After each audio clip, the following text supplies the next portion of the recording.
Tune in, episode 91. Check your balances. Pay attention. There's a boogeyman in every closet. His name's Fraud.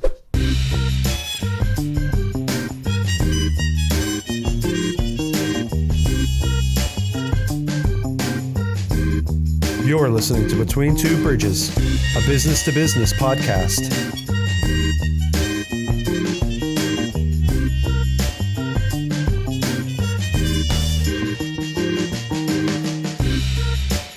With your hosts, Joe Ferranti and Jerry Kenna. Produced by Nathan Kenna. Interviewing entrepreneurs, business operators, and investors. This episode is brought to you by Wash, because laundry shouldn't cost your time. Wash delivers. Sign up at pickupwashdeliver.com. Do the wash. Skip the hassle.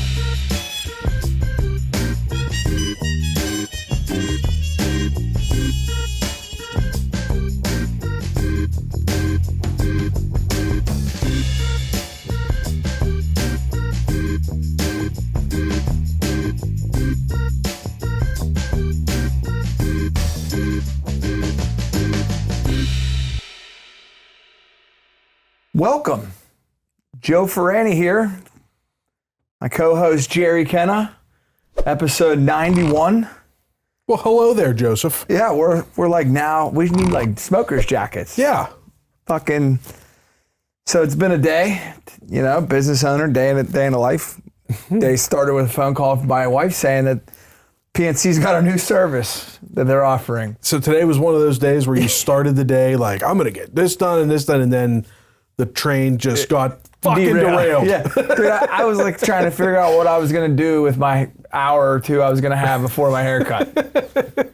Yeah. And then I'm running down 28 at 95 hot trying to get there on fucking time. One of the things I wanted to start doing is a lot of times when I start my day getting everything sorted out, washers running, everything's good to go, and then I'll go in and read emails. But like, out of sight, out of mind, once I've read it, if it's not something I could address right then and there, I'm fucked. So I started printing the important shit. Yeah. So like I was all happy, you know, I got my 4 things here that I got to attend to today. But the new service that PNC is offering is when you have been affected by credit card fraud, they will send an Uber to your house to bring your card to the bank for them. So they something doesn't sound right about that, Joe. Hang that phone call up and call the bank. Yeah. And I've learned, like, just over the lifespan of my life, don't call the 800 number at first. Call your local branch. Yeah. Talk to a teller. They can see all the information the 800 number can see. Yeah. And you know that you're getting somebody at the bank. You know what I mean? But yeah. Because anybody can set up an 800 number. Well, that's the problem. This was an 800 number. Right. Yeah. And it seemed legit. And the other thing is, and not to put PNC on blast, because, I mean, they suck, but they're just a big company, and you don't get the love that you get with small bank. Like, switch to a small bank. Yeah. Like, because even if this shit happens, you know, it's not going to be like an automated text message probably saying that you have fraud. It's going to be, their fraud team's going to call you, you know? Yeah, or their branch manager is going to be like, yeah. Hey, Joe, this looks weird. Is this you? Right. You know what I mean? Yeah, yeah. Or, honestly, a super small bank may not even catch it. You're going to catch it and then call them and be like, hey, what is this? Right.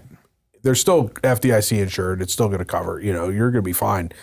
But, I mean, we talked about it a couple episodes ago. I had a client that we caught a couple big transactions, check fraud, and it was covered. And I think I haven't talked to the client in a week or two, but we're still waiting for the money to come back. But I mean, it is wild. Yeah. And I think, and we were talking about this before we got on air, and like, I want to put my foil hat on for a second. Let's do it. I think that there is some validity to the fact that Walmart, Sam's Club, and Best Buy are in on this. All right, let's hear it. Well, I've been the victim of small fraud and large fraud, and it's both been through Walmart, Sam's Club, and Best Buy. It's like that's where they go to get their 500. The gift cards. Gift cards. I don't think they're going in and buying big screen televisions because the transaction is 500. Once they get like 400 or 500, they'll go 1,000 because they're just testing the waters to see. Mm-hmm. So there has to be a reason that it's Walmart, Sam's Club, and Best Buy. Because it's never Amazon, and Amazon's the largest retailer in the world. Yeah, and you'd think it would be Amazon because Amazon's online. You can get those cards immediately. Unless it's, is there an anonymity with Walmart where anybody could just walk in and buy an anonymous gift card with Walmart? Yeah, and I don't know what their procedure is because I've never bought a $500 gift card to Walmart. I mean, yeah, me either. I may have spent, me personally, I might have spent like $700 in the last 2 years at Walmart. Well, I mean, I went into Giant Eagle because I buy gift cards. Home Depot. Yeah, I'll buy gift cards at Giant Eagle for like Home Depot and stuff to do renovations on houses and stuff. And buy perks and shit like that. Yeah, like I'll go in there and buy like $6,000 worth of gift cards, and you don't have to give ID or anything. They look at you funny sometimes. On a fraud end, it's always those three. Yeah, it's never Giant Eagle. I've had Target. I've had them do Target. Well, Target always wanted to be Walmart. It's true. They're not price matching anymore. They said, fuck that. Target. But so my thoughts is like I can remember as a kid, when your parents would get gas, they'd use their credit card at Exxon. Mm-hmm. And then you'd go to get dinner and they'd say, oh, there's insufficient funds. And they'd call the bank and it's because they put $150 hold on a $30 tank of gas. And I believe, and I didn't, in fact, this was just recent that I was thinking about this. If I'm wrong, I'm wrong, and that's fine. Fuck you. But they used to take that money, and then they would put it into the bank, and they'd collect a day or two's interest on the money, and then kick the money back to the cards. So like whoever was running that procedure, they never actually had the money. It was your money that they were taking and putting a short-term investment on. So I'm thinking if Walmart's getting, $50,000, $60,000 an hour in fraud, we could be talking about $500,000 going into an investment for a day or two until the banks catch it and go back. And they're like, I don't know where the money comes to refund it. I don't think Walmart's on the hook for the fraud. Well, I don't know. I don't know if they are or not because, I deal with credit cards and stuff. Right. And I know that if a client were to accept... If one of my credit card merchants were to accept a fake credit card, they're on the hook for that. So it's funny, I was just with a customer that deals with a lot of fraud and a potential fraud that, he has to be on the lookout for people using fake credit cards and stuff like that. And he has a lot of policies and procedures laid out that when somebody uses a credit card, especially for a high dollar amount, they take a lot of identity, they take copies of driver's licenses and they make sure they have copies of the card, and they do a lot of steps to make sure that they have all the documentation on file because they've been through this for so many years. And because they've been through it for so long, like they know the fraud rep at American Express and at Discover and all that. So, they'll get a call from American Express fraud, and it's the same guy. Like, hey, it's blah, blah, blah from American Express fraud. I got a case here, blah, blah, blah. It's this name. I need all the documentation for it. So he's got a file, because he's already ready for it. So he'll send it all over, but he's been through it so many times. But if he can't present that, he loses that revenue. Right. That business loses that revenue. So if he's already given out that service or that product, it's his loss. I mean, the credit card company's like, yeah, well, you lose, bud. The credit card company's not going to take that loss. They're not going to take that L. The card holder's not going to take that L because his card was stolen, theoretically, right? So if you steal my Amex and you go to a Bob's Surround Sound or, a strip club, and you rack up $60,000 worth of charges on my Amex. Ooh, that'd be a hell of a night at a strip club. and I call the fraud department and say, hey, this wasn't me. And that place can't provide the documentation to prove that it was me there. That business loses all that revenue. Right. And that's what I'm thinking. Like, that's why, like, the circle, if Walmart was losing every time I was losing money and fraud, right, they would do something to protect themselves. Right. But this has been going on for I had credit card fraud like 7 years ago. Yeah. And it was Walmart, Best Buy, and Sam's Club. And then fast forward now, it's the same shit. Yeah, so how do they protect themselves? Because if everybody that comes in with $2,000 worth of Walmart gift cards, how do you protect yourself to make sure that those $2,000 worth of gift cards weren't received through some sort of scam? And that's what I'm thinking. Maybe they're just cool with it because now you have a $500 Walmart gift card. The bank's now refunded everybody that was screwed in this process, but that gift card's still in circulation. So now that gift card goes to Walmart and they're selling $500 worth of goods that is just, you know what I mean? But I think Walmart's going to lose that money. Walmart's going to end up... They'll pull the 500 off. They'll pull the 500 back off of them. I don't know. If Sam Walton's got representation that wants to come on the show and talk about this. Yeah, Sam's dead.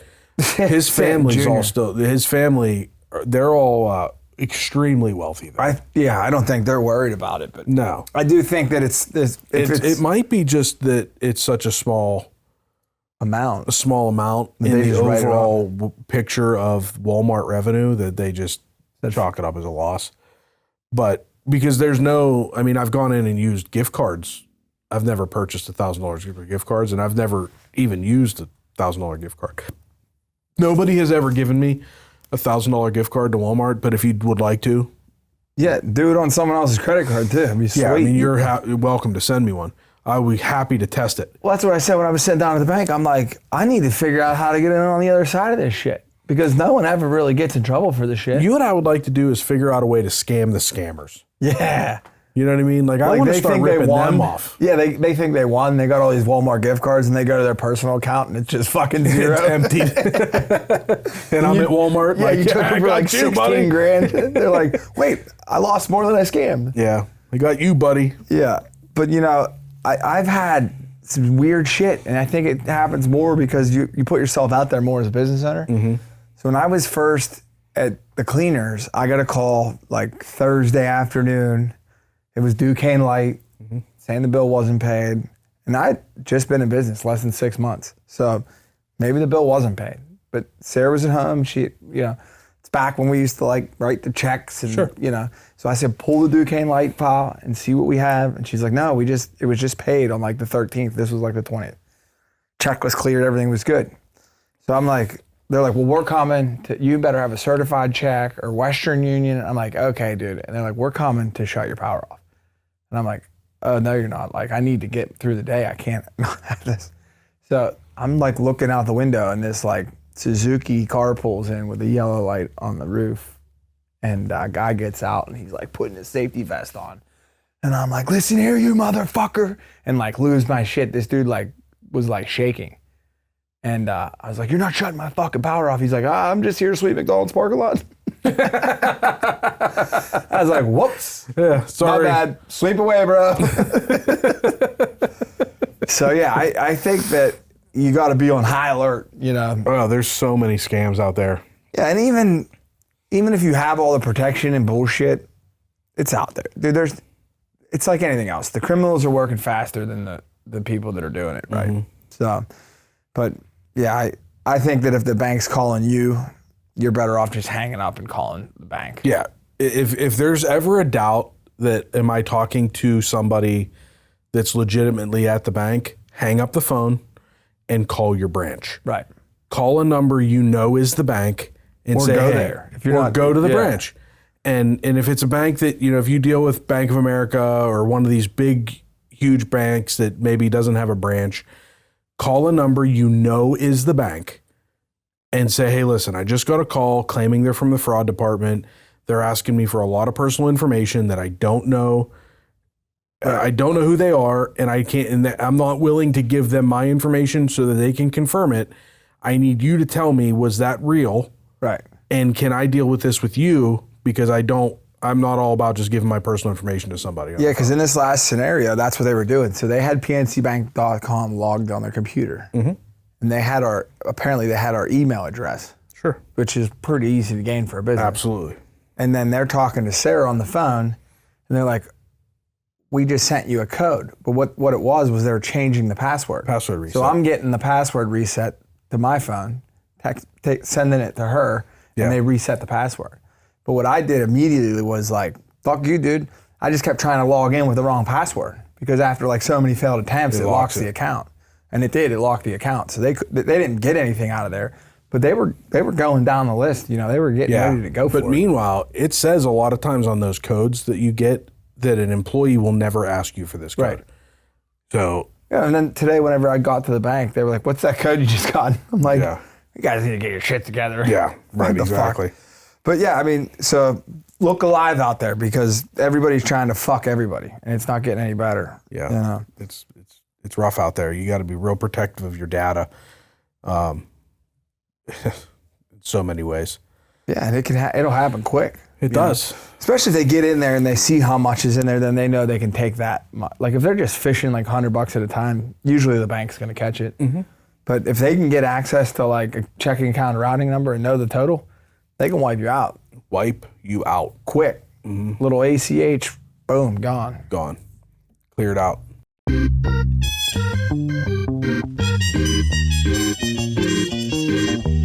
Thank you for listening. And now a brief word from our sponsor. You've got a full plate. Kids, meetings, workouts, side hustles. There's better things to do than laundry.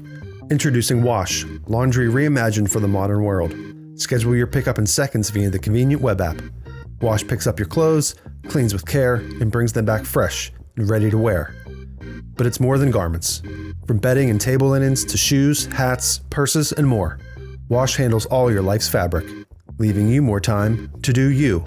Visit pickupwashdeliver.com and see how convenient it can be to do the wash. And now, back to the show. So, yeah, that was part of the day. And other than that, you know, I don't have too many bad days now. Just fuck it. That's good. You know, because one of these days you're not going to wake up the next day. So why go out on a bad note? So do you think, I was doing some reading today, and I hope that by the time this comes out, this is still relevant. If not, sorry. We'll speed through it. Nate will just... Yeah, well, we'll see. Do you think rates are going to... What do you think will happen with rates?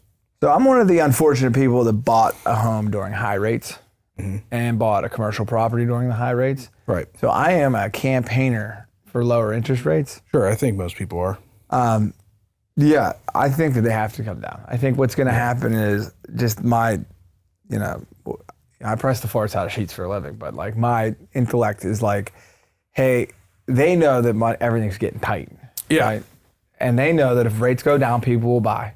Yeah, so I've been doing some research and reading and stuff, and Trump's been really pushing hard for Powell to lower the rates. And one of the things that really caught my interest is that Trump and the press secretary have been talking a lot about how the rates in basically the rest of the developed nations, most of them are all lower than the United States. Right.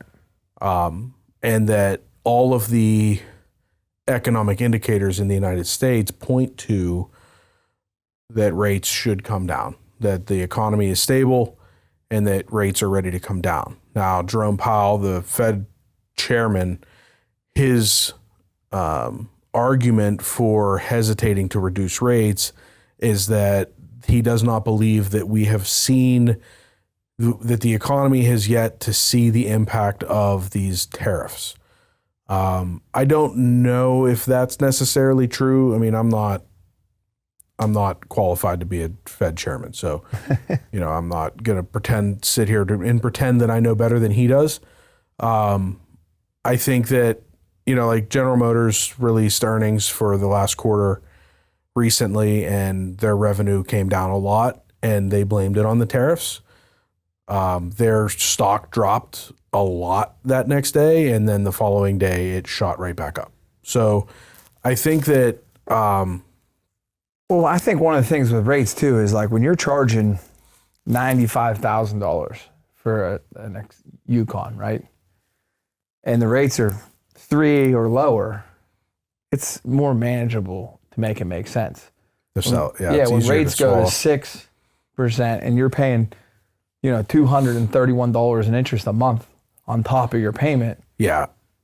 That hurts. Yeah, and I think I think you're right. I think that reducing the rates would make it easier for these manufacturers to sell the vehicles, which would be beneficial to the automotive industry for sure. I think it would also be beneficial to the real estate industry, and it would get the housing market moving a little bit more. Yeah. Although the housing market really hasn't come down a whole lot, I don't think.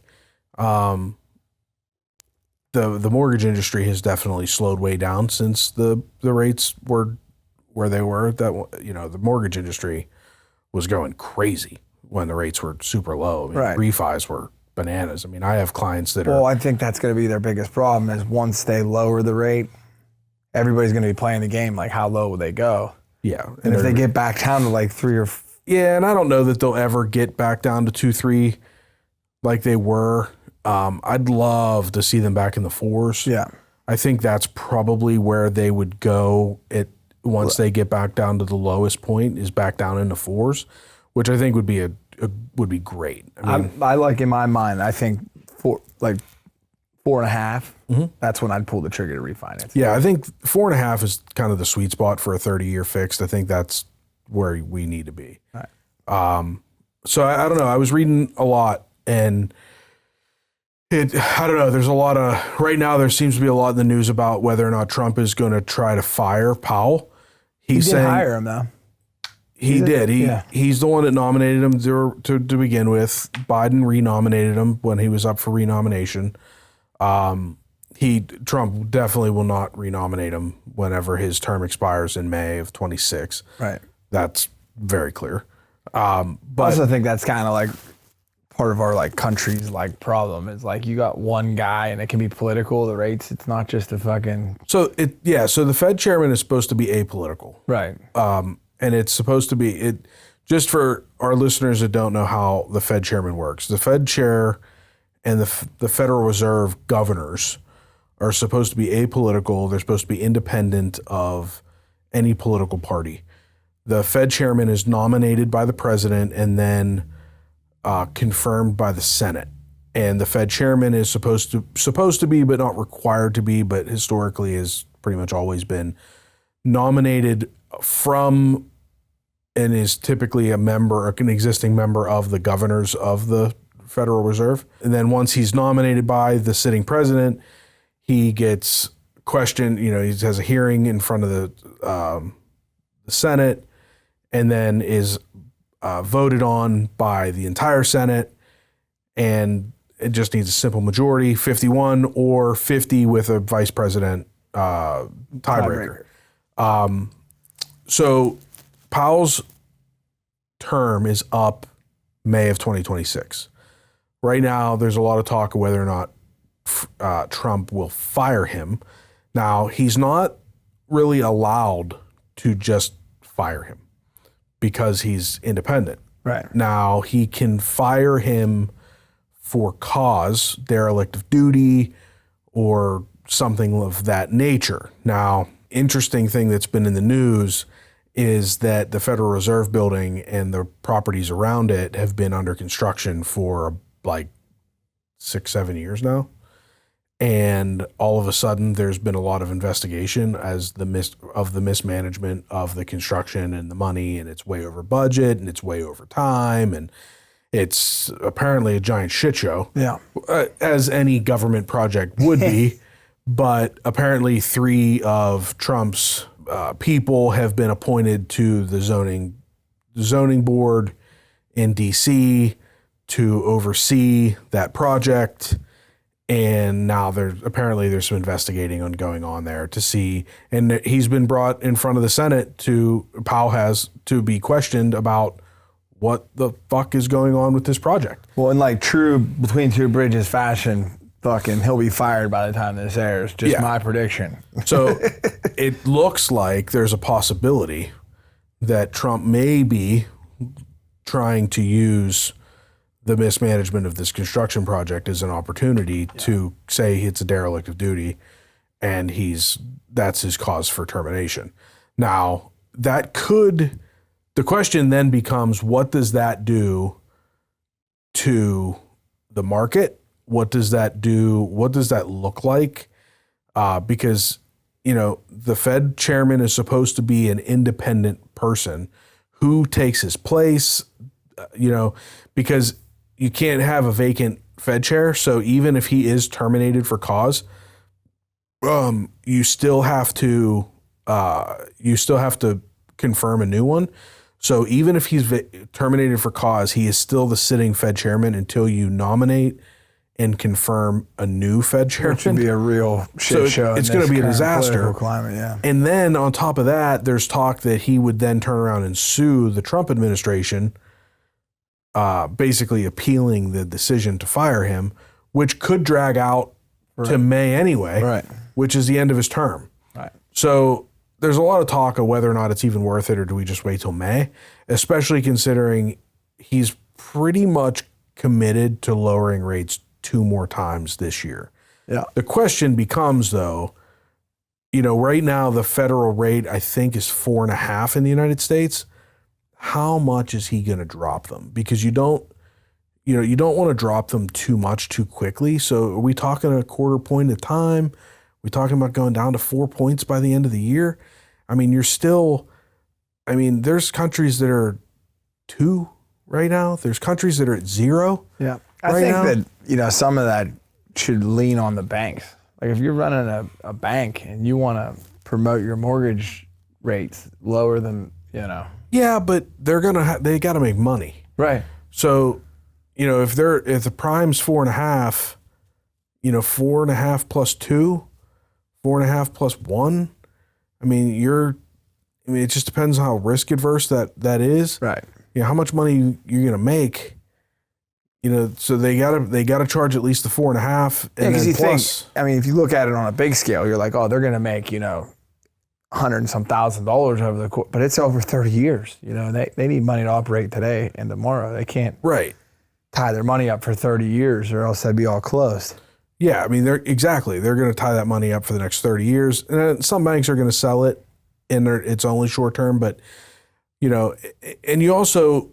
Everybody wants to demonize these mortgage banks that are, rates are 6.5% to buy a house, 7% to buy a house, or 8.5% to buy a rental property, or whatever. It's real easy to be mad because a rental property is going to cost you 8.5%, and in the meantime, we're paying 29% to a MasterCard that you have in your wallet, and there's been a lot of talk about trying to put a maximum rate on credit cards. Yeah. Because that's like the Wild Wild West. That has gotten out of hand. In the 70s, there was 28% rates on mortgages. Right. Yeah. So I don't know. It's going to be interesting to see what happens. I think that if the Fed chairman comes out, there was a possibility in one of the articles I read on the Wall Street Journal that he said that he wasn't ruling out a rate drop in July, which... by the time this comes out, it's going to be outside July, so we'll see if that comes to fruition. I was thinking about all the national debt that we have, and like a lot of your life is based on your credit score, your insurance rates, all that shit. Our country is the biggest. Their credit score is fucking 0, and they can just write checks and cash checks and do whatever the fuck they want. But you got somebody that's working for a living that made a bad decision in college, and it takes them 10 years to get out of that fucking hole. 10. Yeah, depending on how big the hole is. There's legit people having their Social Security garnished for federal student loans. No, I'm talking about like the credit card you sign up for at the Pirate game. Like, I think like I had a like City card or something like that, and kind of used it like I thought it was free money at 18 years old, and paid back like $5,400 on the 1,000. So, but yeah, I don't know. I think that there's consumer beware pretty much on everything 100%. In this fucking country. So, yeah, be considerate of pay attention to your shit, because fraud 100%. Will get you. Pay attention to your freezer, because when that goes bad, it'll get you. Yeah. There's a boogeyman in every fucking corner when you turn 40, buddy. So. There is.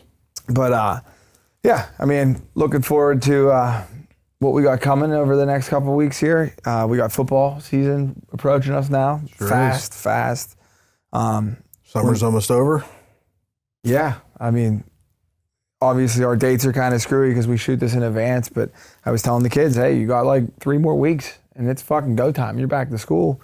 And I think we just hit the brink. I think these educators got it right for summer break. They had the perfect amount of time because with 3 weeks left, my kids have hit a point where they're like, I see them not listening and like they're getting unruly and they need that classroom setting. I mean, you can only beat them so much, you know, Jay? Man, fucking arms are getting tired. Yeah, right. So, but yeah, if you want to be on the show or if you got something that you're thinking about doing or you're in the middle of getting ready for a new business launch or something, we'd love to have you on to talk about it. Yeah, let's do it. Because I see all these grand openings and things going on and it's like, I like to hear, I mean, that's fun, you know? See somebody open a restaurant.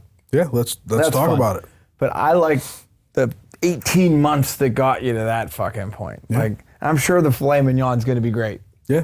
But I'm sure that you've gone through a lot of shit to get there. So if you got anybody out there that you think needs some exposure, would love to give it to them. Yep, let's do it. Bring it on. Thanks, guys. Take it easy. Thank you for listening to Between Two Bridges, a business-to-business podcast. Find and follow us on your preferred podcast streaming platform. Like and subscribe, and leave us a rating and review. You can join us socially on Facebook, Instagram, TikTok, and X. You can email the show at info@betweentwobridgespodcast.com. Until next time, make it till you rake it. Love yins.